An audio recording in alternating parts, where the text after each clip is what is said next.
Greetings to you, the lovely GIC viewers and listeners within and beyond the borders of the Republic of Namibia. And a very warm welcome to your Monday morning edition of the Office's Ministries and Agencies Information Sharing Session. As always, we are coming to you live and direct from the Government Information Center studio in the heart of the nation's capital, Windhoek. For this morning's session, I am your host, Helene Philippus Hamunyela. And alongside my studio guests, we will be keeping you company between an hour or so.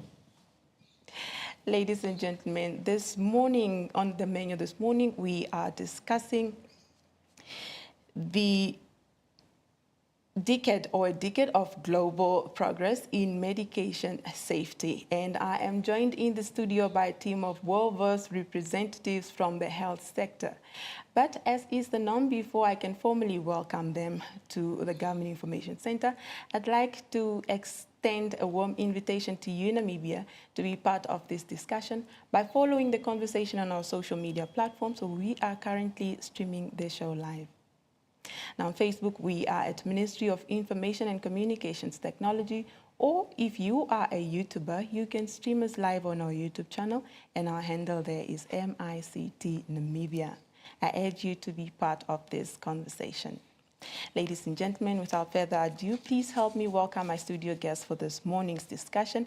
On my immediate left is Ms. Frida Shiwether, and she is Medicine Information and Safety Pharmacist at the Namibia Medicine Regulatory Council. Good morning, Ms. Shiwether, once again, and welcome to the GIC. Good morning. Thank you for having me. All right. Next to Ms. Shiwether is, of course, a Dr. Penehafo Shindume, and she is a naturopathic doctor. Naturopathic doctor, right? I said that. Right, I said it correct. Yes. It's a bit scientific, but good morning, doctor, and welcome to the GIC. Thank you, Ms. Helene. I'm happy to be here. Right.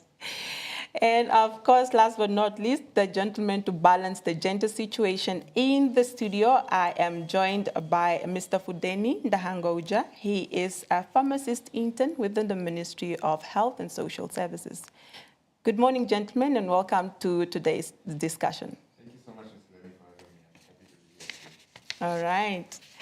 Now, as per my introductory remarks, we are discussing the decade of global progress in medication safety, and that means the commemoration of Med Safety Week, right? Yeah. Ms. Shiwether, I'd like you to break the ice to this conversation. For an ordinary Namibian, or in layman's term, when we say Med Safety Week, what exactly are we talking about? All right. Thank you so much, Ms. Helene. So this week, we are celebrating the hashtag Med Safety Week, which is a global campaign that Namibia is part of, basically to help spread the message of why it is important for patients to be reporting any side effects that they face from the medicines that they take. So when we say that it is a global campaign, it's because it is hosted by the Uppsala Monitoring Center of the World Health Organization. And its main purpose for establishment was basically international drug monitoring, right? So just to break it down, it's essentially just making sure that medicines are safe. And coming from the regulator side, which is the Namibia Medicines Regulatory Council, it is an expansion of carrying out our mandate, which is essentially to ensure that the medicines that we register in country are safe, they're efficacious, and as well as of quality. So we commemorate this annually, right? And we basically do it as part of our day-to-day job, but then this week is dedicated to really amplifying that message about why medicines should be taken in a safe way, and then when they are taken in that way, then patients are also aware that should they experience any side effects, then they can report, and also where to report. The reason why we do this is because when it comes to treatment of medications, right, it doesn't just end by the patient taking the medication, but then also knowing that they should be able to monitor their response to the medication. And a lot of patients monitor their response and then they just subside it. However, they need to know that there is a place where you can report, and you can report essentially anything. So we don't want to have low reports based on how medicines are in our country and how patients are responding to the treatments that we allow into the country. We want them to tell us that, okay, I took this medication and this is how I reacted, so that we can build a profile for our patients and as well as our country in terms of medicine safety, which translates ultimately to patient safety. All right. Yeah. I love that we now have the background of what Med Safety Week entails. Now, Doctor, as we celebrate a decade of Med Safety Week, our focus has now shifted to this year to reminding us that medication safety is a shared responsibility and not a one-man show, right? I'd like to start by exploring what this theme means, especially in your different practice areas. Thank you very much, Miss Eleni. I'm a naturopathic doctor, and I'm here representing the alternative healthcare medical practitioners. Okay. And that includes traditional healers as well. And I'm so happy that the NMRC has embarked on a project like this and amplifying it this week, because and also involving me, or at least calling me to this discussion, because traditional medicines, natural medicines, nutritional supplements are also medicines. Right. And they also pose health risks. So this should be an open conversation that is all-inclusive. It's not only limited to conventional medications. And I'm so happy to be here today, because I am at least here to highlight those risks, and hopefully we can break them down together. All right. Thank you, Doctor. Now, Mr. Nangoja, what is your perspective on the theme of this year's Safety Week, Medicine Safety Week? I beg your pardon. Okay. So for this year, this key aspect just reminds me of how we are supposed to, it reminds me of what? Medicine starts very much in small actions. So it means like when you are at the hospital and you are dealing with patients on a clinical basis, you are counseling the patients very, very correctly. So it's very, very important that you counsel your patients correctly so that they know how to take the medication, and should there be any other effects, they know how to, go and about that situation. Yes. All right. Ms. Shuwetha, back to you. What is your perspective on this year's theme? This year's theme starts with we, right? So then obviously there it already shows you that it is a multi-collaboration effort. And throughout the healthcare system, there are various levels, right? And we always just think of the medication reaching the patient. However, before that, there is the raw materials that are used to make the medication. There are the manufacturers, and then those that are compounding the medicines. And then there is the role of the prescriber who is giving that medication or prescribing it. Then there's the dispenser who is handing that over. Then the patient is taking it, but then after that, what then?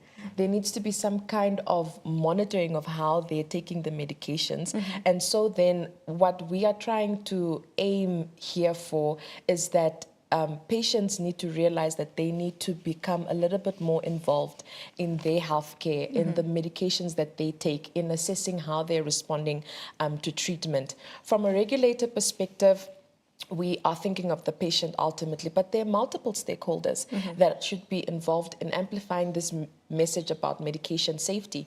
We are here now again with the Government Information Center. Right. However, when you're speaking of medicines, and I think Dr. Shindume can even really relate, you're thinking of even the Ministry of Agriculture. You know, what do Right. they do? When you're speaking of agriculture, you're thinking of food. How do you grow food and what do you add to it? You are making use of pesticides. How is that affecting the food that we eat? You understand? You get people who want to grow some mushroom in the back of their yard and then they let it dry and then pound it and then they can add it to their food. But then they're taking conventional medicines. What does that look like? And at the end of the day, when they experience any kind of side effect, where do they go to? Do they know exactly how to tackle that? So when we say really it's everyone's business, it truly is everyone's business. And it also requires a lot of interministerial collaboration and further discussions that extend beyond this platform. We're just getting started. Right. Yeah.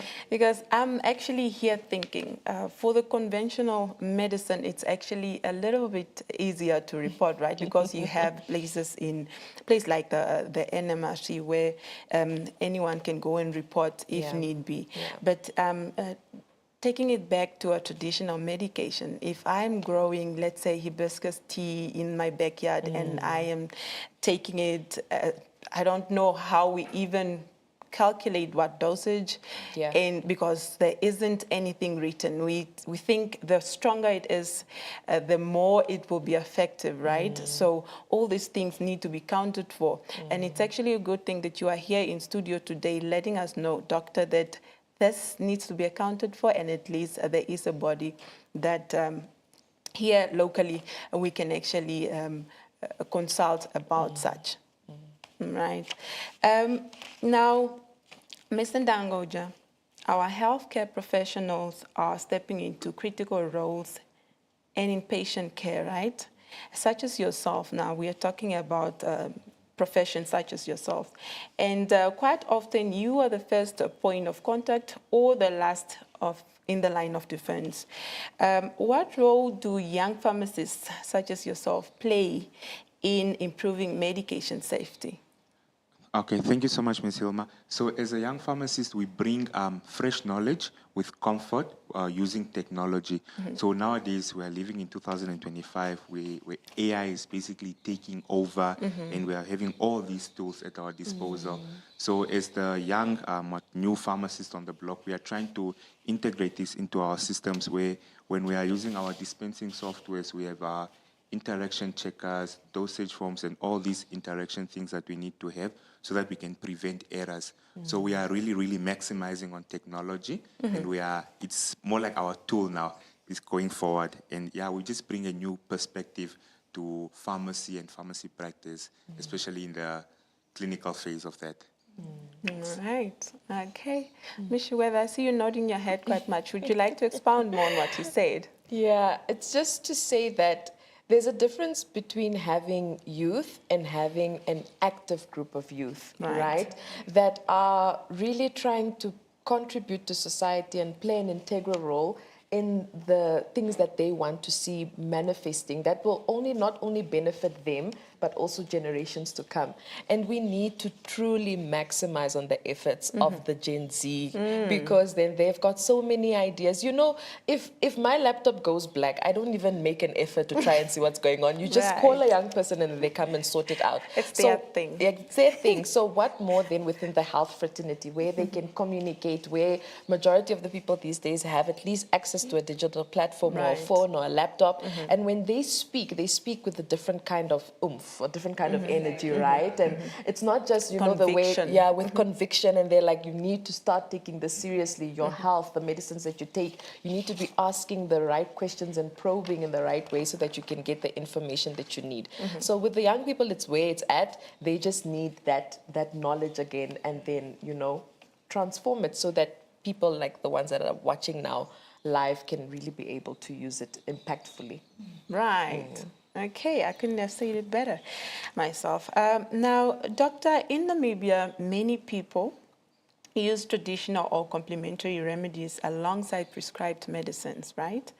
And now this is part of who we are culturally as Namibians, but it also needs to be done safely, as earlier alluded to here. How can then patients safely combine supplementary medicines with their prescription treatments? Yes, Miss Helene. That is a reality in our country. most of our people are taking traditional or natural, what we call natural, or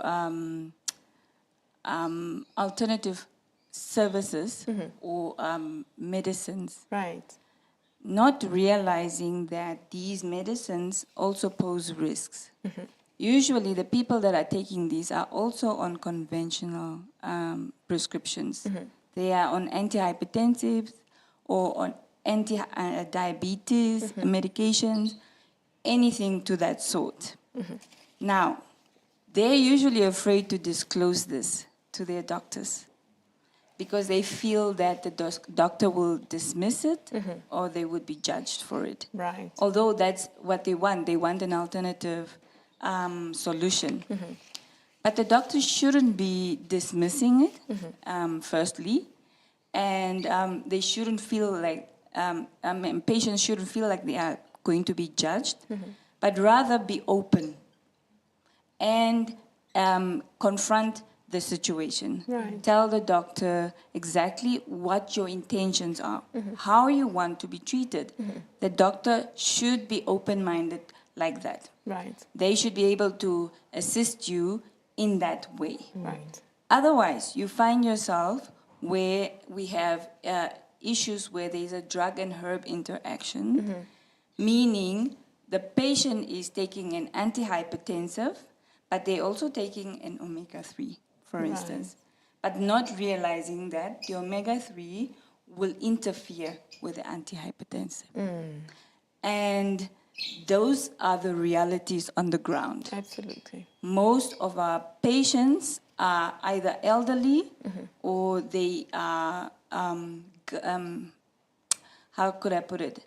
They're basically frail because they're on chronic medications and people take advantage of it. They're selling these alternative herbal supplements and herbal teas, not realizing that these things can affect the person's current treatment protocol that they are on.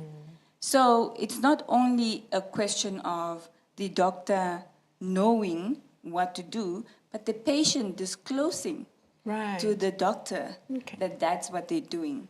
They shouldn't be afraid of it. I can give you more examples of drug and herb interactions that I find in practice that people just really dismiss. For instance, you find that somebody is on an antidepressant. Then they go to Discam or pharmacy looking for something else to help on top of the antidepressant. Right. Usually, that would be St. John's wort. Yeah. Usually. Yeah. And St. John's wort is just like the SSRI that you're taking. So you are double dosing yourself. Yeah. And you could then develop something called serotonin syndrome, which is fatal. It can kill you. That's the reality. Or a student wanting to take something more natural, so they go for ginkgo, but maybe in the process they develop a headache and they take aspirin. And those two don't work well together either. Oh my goodness. So these are the realities. You find that we are promoting herbs like moringa. It's a great herb. I'm not dismissing it because I work with these things. What I'm saying is that these medications don't always work with herbal remedies or supplements of any kind. You need to seek advice. If there's professional advice or even just your local pharmacist, insist that they do their research before you take it. And if you experience any adverse reactions, report it. This is why we are here today. It is to say, please, whenever you are experiencing anything negative related to medicines, including herbal medications of any kind, then report it. That way we build a database. That way we have facts to show that these medications don't necessarily work well with these. But if you're on chronic medications overall, just be careful. Yeah. Don't just be so gullible with anything. We have people taking advantage because natural medicines in this country are not well regulated yet. Right. Yeah. But we are in the process of it. Yeah. Okay. Yeah. And it's because there aren't too many professionals in the space with regards to traditional natural medicines. But they are coming. The world is moving that way now. Right. So we need to be aware that nature or natural isn't always safe. Right. It doesn't mean that if it says natural, it is safe, especially because you are on a different protocol. Okay. Yeah. All right. Thank you, Doctor. Actually, quite a piece that we are working towards regulating the natural medications, or because those are readily available at our backyards, and we can really, reach out to them and consume without any consultation of whatsoever. And it may really be detrimental, like you said. It can be fatal. Sometimes it can even kill. Yeah. Right. Thank you, Doctor, for sharing that very important piece of information. Now, Ms. Shuwetha, detecting medication risks early depends heavily on reporting from both the healthcare professionals and the public. How does Namibia's current reporting system work, and what improvements are ongoing at the moment? Okay. So what is happening at the moment in terms of reporting, we're now creating awareness on what to report, right? And we're Right. saying report anything and everything related to a medicine that you have taken. Where to report? You report to your nearest healthcare facility, your nearest healthcare professional. You can report directly also to the NMRC offices, particularly the division that I work for, which is the Therapeutic Information and Pharmacovigilance Center. And in terms of reporting, I think Dr. Shindume said two keywords that really stood out for me. She said research and she said database. Right. You cannot build a database if you do not have information, if you do not have data. Even if something is happening and it's not recorded, then it didn't happen because we don't have records to build on. Right. And that is the main important thing that we are trying to emphasize, to say that although, as she has said, we are trying to work towards regulating these kind of products, we still need that information, and at least let us have it on hand so that when we do have the full expertise and the full legislator for particularly these kind of medicines, then we have it. The gap is not having the expertise in this area, and she is bringing it from the perspective of a prescriber, but how about that of pharmacists? How about of a general GP who just prescribes conventional medicines, and then they don't have the rest of the information that they need? If we don't partner, especially with the academic institutions, right, who are very much involved in research, gathering the data, then we are really losing out. But they can also only gather the data if you and I report. Right. Because then they cannot study something that is not there. They can study a plant and a leaf and a root, right? But then to get the best data that you can is to see how the patient is responding to it and once they use it. And what we also do a lot of the times is that we rely on existing data, which is good because then it gives you an idea as to how patients are responding to treatment. But bring that medication into Namibia and give it to Fudeni, give it to doctor, give it to me. Because of our genetic makeup, we're going to be responding differently to treatment. Absolutely. She and I can be taking the same medication, however, she will respond differently to the treatment as much as I have.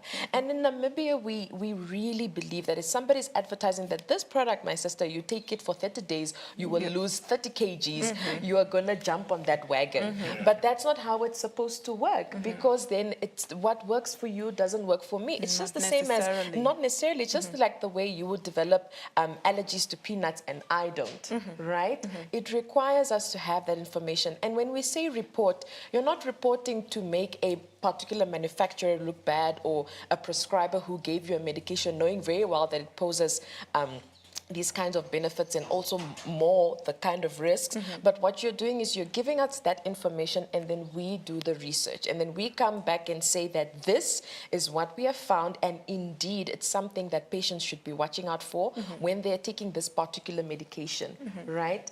We need to be doing that. And again, it brings us back to who is we? Right. With this year's theme. It's The collective. everyone. So we need to interconnect and have this discussion so much more so that everybody knows I have a role to play. Absolutely. Yeah. Now, thank you so much for highlighting that. Doctor, you'd like to expound more? Yes, I actually remembered, because the thing is, there are so many trends that come and go, especially when it comes to natural medicines. And there's even spices like turmeric, curcumin, Yes. that's the scientific name for it, is promoted in a way that it is safe. Right. But there are studies coming out now that overuse of curcumin, which is turmeric, has potential side effects for the liver and the kidneys. Yes. So these are studies that are coming out. Yes, we obviously you can use it on a day-to-day basis, but the in minute, moderation. but yeah, you look at your circumstances. See if you are on chronic medications, first verify Right. with someone that can help you with the information, whether it is a doctor or anyone else. Even omega-3, it's promoted a lot, and it's conceived to be a very healthy oil. And honestly speaking, there are questionable omega-3s on the market. Right.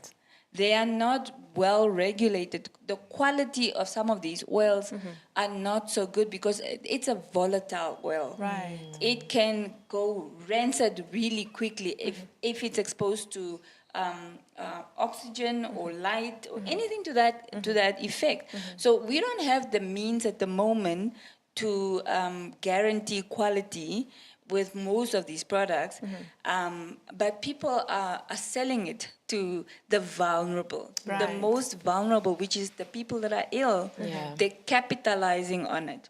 And I feel so sorry sometimes because this is people's hard-earned money. Right. Yeah. So please, when you experience this, side effects of this sort, and also just if you are inclined to buy something, verify.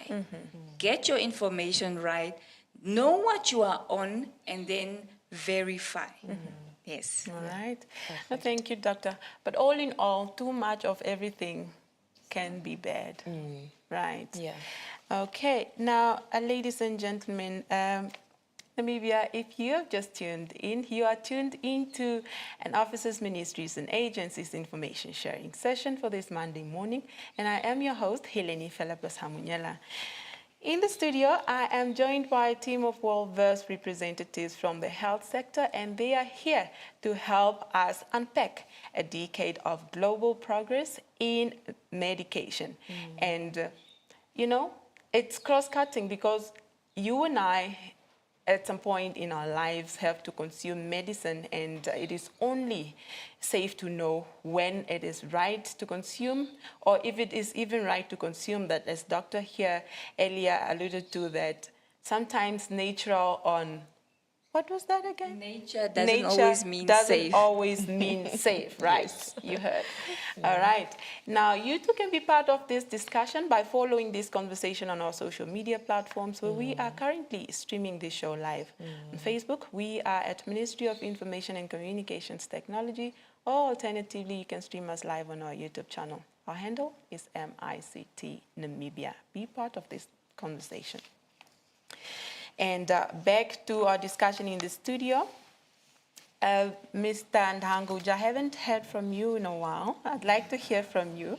In every medicine, whether natural, prescribed, or purchased over the counter, carries benefits or potential risks.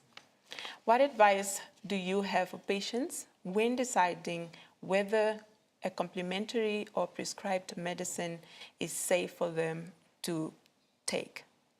Thank you so much, Ms. Hilma. So I just wanted to go back to what Doctor was saying.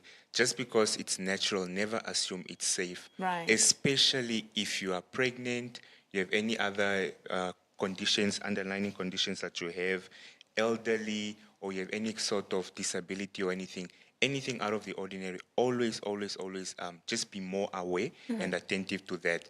And then I also encourage our patients, keep a list of everything you are taking so that we know that, okay, you are on this, on this, on this, on this. Because sometimes in the private or even in the state, the patients will come and then will fill their prescription and all these things, but then you realize they have all these things that they are having and then you don't know about them.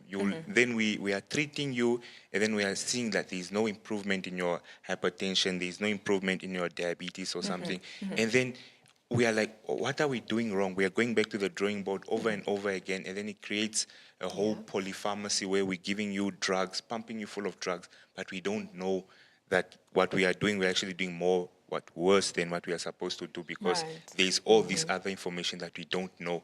So I always encourage patients, keep a list of like all the other things that you take and then share it with your health provider, your doctor, your pharmacist, so that they know already, oh, okay, so this thing, it's probably not going to be good for you, or let's lower the dose in that way. Yes, that's my advice for people. All right. I've actually come to realize that some health professionals have now started asking, before they prescribe certain medicines, they want to know if you are taking any herbal or traditional medicine. Maybe it is for this cause so that they see which works well with what. All right.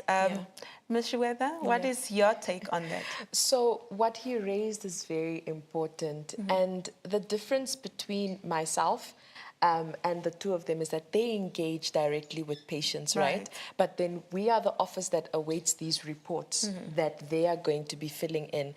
And he mentioned a very key element that when we are doing an investigation and really trying to assess whether the adverse drug reaction that you've experienced is because of that one drug, for example, if the information of any other drugs is not there, at the end of the day, we will also be doing a wrong assessment based on incomplete information or information that is not descriptive, right? Because then at the end of the day, then you know that if you do an interpretation on unreliable data, then of course your findings are also going to be unreliable. And then you want to blame that one particular drug that you're taking for cholesterol on the reaction that you've experienced, but the patient hasn't said, oh, by the way, I'm also eating like 6 apples a day, right? Something like that. So there's also an aspect on the reporting forms that we have, which is available as a hard copy, but also as an e-reporting link where you can add any other information. And I'm glad that you say that you've witnessed it, because as somebody from the public, it's good to see that we see healthcare workers actually engaging like this with the patients to ask, is there any other thing that you are taking? Is there any other information that you would like to share? Because a lot of the times we just want to probe to get the information that we want, but they're not making it open-ended so that they can share. And I kudos to the healthcare professionals that are doing it, and hopefully it's something that all of us can do to say that let us engage, not just counsel, not just give medication, not just dispense, but let us ask and say, here's an open platform and opportunity, let's talk and see how we can better your health, not only for this, but moving forward. Right. Doctor, what is your take on whether complementary or prescribed medicine? I'll be biased. Right? All right. Because the other one, of conflict of interest. Okay. But there's a place for both. Okay. Yeah, we shouldn't say natural medicine or complementary medicine is better, because conventional medicines are just equally better. Right. We just need to find a way in which we utilize them, because there's a need for both. Mostly, I believe, and how we were trained, we are trained to be primary health care providers. So we're supposed to be the first line of defense, contact, first line of contact, with the patients. So you first try the natural stuff, supposedly, and then if things are progressing and it's not working well, then you refer to the conventional practitioner, who's now going to administer a drug of some sort, because your disease is advanced to that level. And you know, that is the main problem. In our country, people are doing it the other way around. They are actually seeking conventional medications first, and if those don't work, then suddenly they're looking for the natural alternatives. But that's too late. I'm always in awe when somebody reaches out to me when their disease have progressed far beyond that conventional medications are not working for them. I'm thinking, how will natural medicine in this case work for you? So we need to have an approach of we were taught this: first, do no harm. So first, just consider that which is more natural, and then and then progress then to the others if there's a need for that. That's the approach that must be taken. Right. Okay. Now, Ms. Weather, we are shifting gears to the strength of medication, actually. Now, medication safety becomes stronger when the public sector, private, and the regulatory body work hand in hand, right? It's actually sharing knowledge and acting fast. How can collaborations between sectors be improved to enhance medicine safety in Namibia? Okay, thank you. We actually, it sounds basic, but we need to start talking to one another. You know how everyone is, we're all healthcare professionals, but everybody works in their setting, focusing on what they're doing and who they're engaging with, and then it ends there. Right. So even already just within the healthcare sector, forget all the others, forget even the patient. If here internally as a fraternity, we're not working together to better and increase our efforts for the purpose of the patient, then there we've already failed. So when we're saying let us speak to one another, it's on platforms such as these. When you are setting up a committee that is aimed to targeting or their focus is patient safety, have you invited the naturopathic doctor to that table? Right. Have you invited the vet to that doctor? Because then when you're speaking of medicine safety, it's for human beings. That's also- We emphasize so much on the patient, but you've got patient dogs, Yes. you've got patient horses, you've got patient pigs, and a lot of these the animals that we consume, they're also exposed to medications, right? Come to think of Yeah, it. they are. You take your cat for injections or your dog. You need to give antimicrobials to your cows and The cow. the cow. You Cow. see the cow. We are not working together the way that we're supposed to be, and sometimes we consider ourselves having failed the patient when we make multiple efforts to better the life of the patient.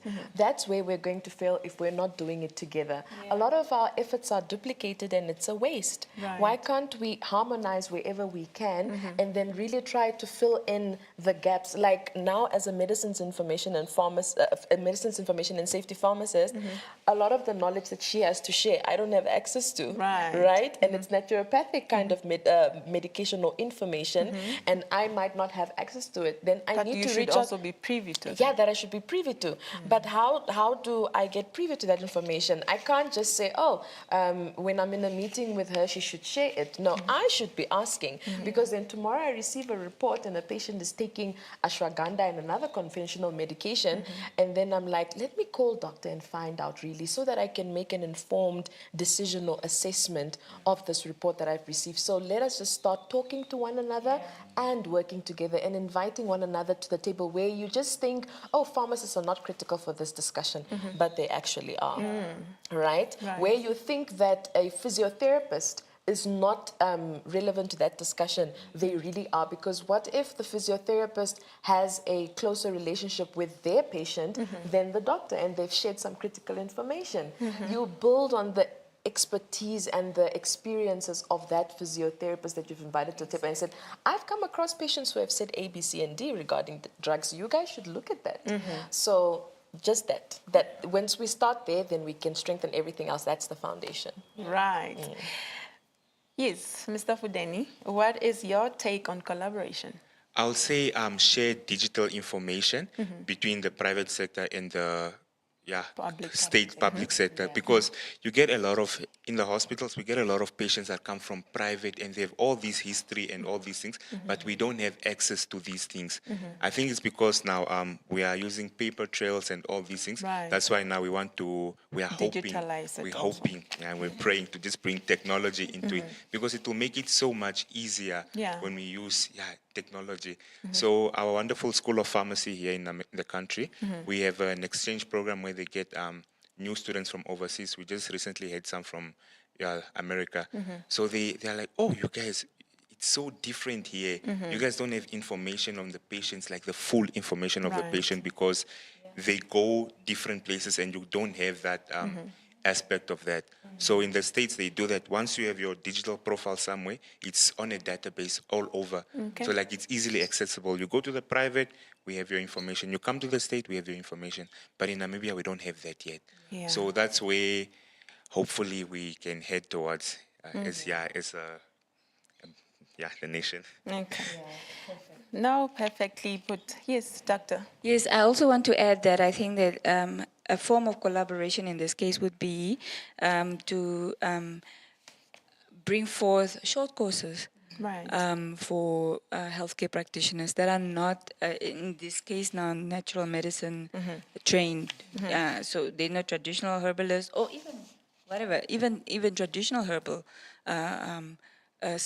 practitioners should be able to have access to short courses so that they develop themselves and understand that there's risks in what they prescribe to their patients. Absolutely. And because these patients are not only theirs, they're also maybe a state patient to a general practitioner. And there's that interaction that must be bridged, one way or another. But what I think is that a form of collaboration would be to offer these types of short courses that we have access to the information. No, I think it would really mean a lot to the nation, because as much as we want to sweep it under the carpet, there are patients who are consulting traditional healers and traditional medications. So for a safer and for continuous or harmonious way of doing things, I think we really need to, bridge that gap between the two, because even if we want to sweep it or ignore it for that matter, it is in existence. Right. We continue with our discussion here in the studio, and next up, I want to find out from you, Ms. Shuwetha. At the heart of medicine, safety is the patient, an informed one, an aware patient, and one that is confident to speak up. What message would you like to share with the public to help them stay safe when using medicines? All right. So I think for a lot of the times, maybe you shouldn't first see yourself as a patient, because then that says that you are sickly or there's something wrong with you, right? See yourself just as a person, right? As a human being. Seeking for health services, right? You know how as a healthcare professional, sometimes you become completely for the lack of a better word, so uninformed when you are sick. Then you need another healthcare professional to help take care of you, right? So when you are not a patient and you're just a human being, what drives your inquisitive nature to wanting to know things about medications and what you are taking in and what you're consuming, and the extension of your life expectancy, right? I don't think we think of these things when you say, oh no, I want to grow old and watch my children grow and their grandchildren, but it starts with you taking care of your health. Before you even consume a particular medication, it starts with your health. So you need to start engaging like that as a person in the public, right? So when we're addressing you, the way that you are inquisitive to open your Instagram every morning that you wake up and you watch that influencer is the way that you can Google any information about ashwagandha. If you see that Google is not really the most trustworthy source, especially for what you're going to consume, then take it to a healthcare practitioner and say, listen, I found these claims on this medication, and are these claims actually right? Can I follow follow them. I want somebody who has studied in this field to give me the information that I can trust, right? You want to be able to do that, but you need to be inquisitive, and you need to think that in order for you to have a long and productive and elongated life, you need to start taking responsibility. It doesn't matter whether you are a state patient and you are exposed only to certain regimens because the medications within the state are limited to the essential medicines list, or whether you are in private where there's a lot more variety. You should just want to know that I'm taking A, B, C, and D, and how is that going to affect my quality of life, right? We said that our mandate as an office is focusing on the quality, the safety, and the efficacy of medicines. However, we worry about the safety of patients, the quality of life of patients, whether they are living life in a way that they can be efficient and effective in their daily, right? And productive, right? For the baby and for the very much elderly, already they are compromised by aging factors or underdevelopment, right?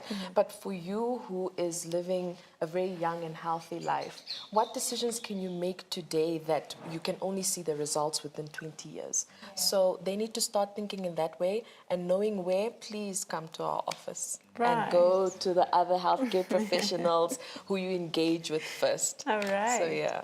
Okay, yes, Mr. Fuden, you'd like to expound more on that? Yes, I'll say to our public, ask questions. Ask our health practitioners questions. We are very fortunate to be in a country where we are governed by the many regulations that we have. We are governed by the Health Professionals Council, and they make sure that we are equipped and we are competent and we are very much stable to give relevant information to our public. We don't just let anyone come here and practice medicine or practice being a health provider. So our public is in safe hands. They need to ask us questions, and you need to follow the instructions of the health professionals, especially when you trust them in that way. When they tell you to take it a certain way, do that. Do that. Don't try to Google it or anything like that, because we have the information. Right. And please ask the questions. Like, there's no question that is too stupid or too ridiculous or anything, because it's all about perception and understanding.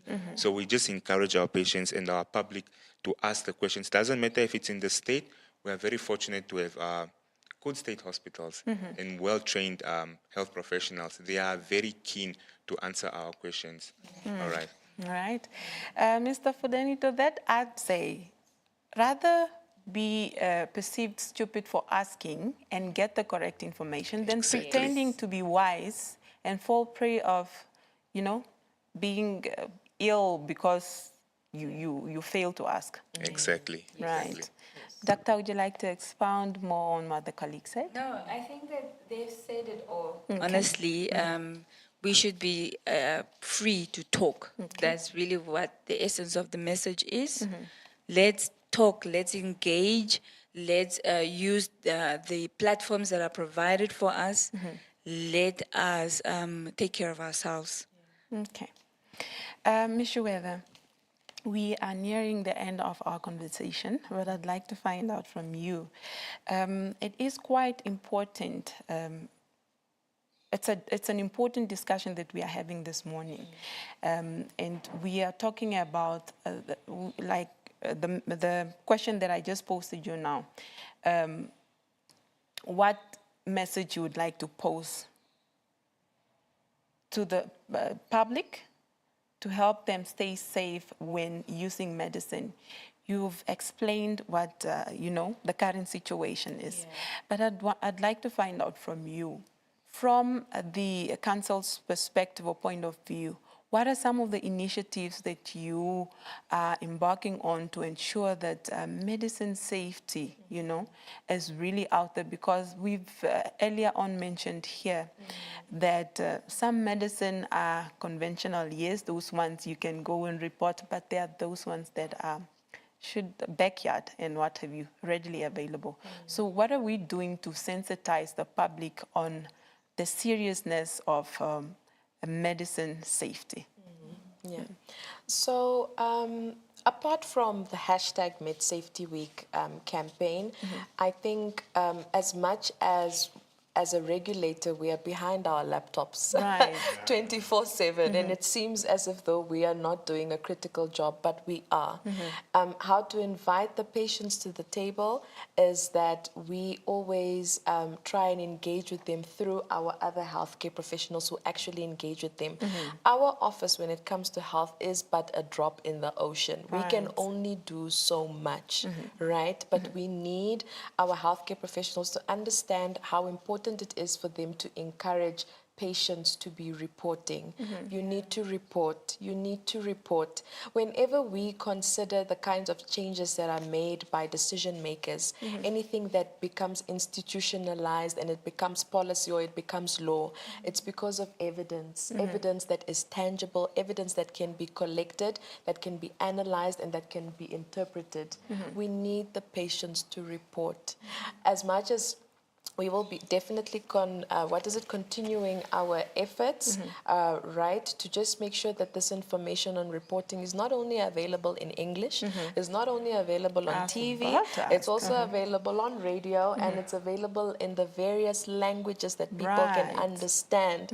Because then if today Dr. Shindume is to engage with the traditional healer in Oshiwambo, that traditional healer is a trusted person in the community who can relay the importance of the medicines that they are taking, right, to the people of his or her community.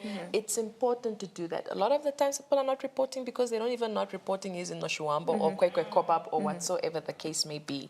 So they need to report if they want to see change on the ground, and everybody throughout the cycle of the drug development life up until it reaches the patient has a role to play. So I think those are my final words, and to say that this week, anyway, anything that you post regarding medicines that is positive and that is encouraging reporting, please use hashtag MedSafetyWeek. All right. Yeah. Maybe whilst we are there Yeah. at the reporting, do you perhaps have, we are talking about convenience, do you perhaps have an email address or maybe a contact number or a website where the public can go for the sake of reporting? For the sake of reporting, yes, we do. So on the website, you can go to the nmrc.gov.na website, and that will lead you to a tab of the Therapeutic Information and Pharmacovigilance Center that will lead you to the different kinds of reporting forms that we have. So that's the first option. The second option is you can also use a e-reporting link, which is available on the Therapeutic Information and Pharmacovigilance Center cell phone number, which is a WhatsApp number. So I hope that we will be able to share with you the WhatsApp channel, right, so that you can disseminate it and the patients have access to it. So that's also another way that you can contact us. And then also simply just going to a healthcare facility and say that I would like to report this. Already the healthcare professionals will know exactly what kind of form to use based on the information that is provided to them by the patient. So yeah, and then they can just contact us also. Our telephone number, our office telephone number is 061 203 2400. That's 061 203 2400. All right. All right, what information did we not get? This was really impactful. I think it was so empowering that everybody, our viewers and listeners, if I have to speak on behalf of Namibians out there, you've learned so much from this conversation, because in one way or the other, you have consumed medicine or your loved ones, right, at some point in time. But as we close off this conversation this morning, Doctor, we commemorated, or we are commemorating 10 years of Med Safety Week. This milestone gives us an opportunity to reflect on progress and look forward. What does this 10-year milestone represent for Namibia? Progress. Right, bold. We are moving towards something. And we are becoming inclusive. So we are very happy that the government and specifically NMRC is on this and making sure that people have access to the information. So thank you very much. All right. Okay, Mr. Fudeni? Yes, I'll say that we are making progress, like Doctor said, and it's also a reminder that it's everyone's responsibility. It's not only health providers, but from regulators to the public to the everyone in this country. It's our responsibility, and 10 years is quite a long time, hey? So we continue for the next 10 years to engage with innovation, community engagement, and technology as well. Yes. All right. Thank you. Ms. Weather, you have the last word for this morning. Thank you so much. I think just to build on what Fudeni has said, everyone should get on board. We need to become cognizant of the fact that a successful nation is a productive nation. And in order for you to be productive, you need to be healthy. And where does that start? You know, you can jog and exercise, you can eat healthy, but what are the medicines that you are taking? Because, want or not, because of the way that there's a lot of information and a lot of developments that we're picking up with disease patterns within the country, right, as the years go on, we need to have this information. We need to have certain systems in place, institutionalized, right, making it mandatory, not for reporting just, but just for the safekeeping of the healthcare professionals. We need to have that in place so that we are not so shocked and we are not so undercapacitated, or we hide behind lacking of expertise when, God forbid, we are hit by another pandemic and we don't even know where to start investigating certain medications that could potentially help our people. We are not carrying out this campaign for now. We're doing it for the future. We are waiting to see some impact from it, but it's everyone's responsibility. So just to say that furthering this campaign, beyond this campaign, the work and the show still continues. So yeah. All right. Thank you so much. Thank you so much. Ladies and gentlemen, thank you so much for joining me this morning to educate the nation on the decade of global progress in medication. It was really helpful. I myself have learned so much from here. I've learned to understand that as much as I grow my hibiscus tea, I shouldn't just consume it as much as I want to. I first need to seek professional, advice before I can consume it, because some things don't work well with the others, right? Thank you so much for coming out, for educating us. It was really, really an intentional conversation that we had this morning, and I think it was quite helpful to many of our viewers and listeners. Thank you so much. All right. Thank you. All right. Namibia, we have come to the end of our conversation this morning. We were talking a decade of global progress in medication, and I was joined by a team of well-versed representatives from the health sector, and they help us unpack that. Thank you so much for tuning in. From myself, Hileni Philippa Samunyela, and the GIC production crew. Until next time, take care.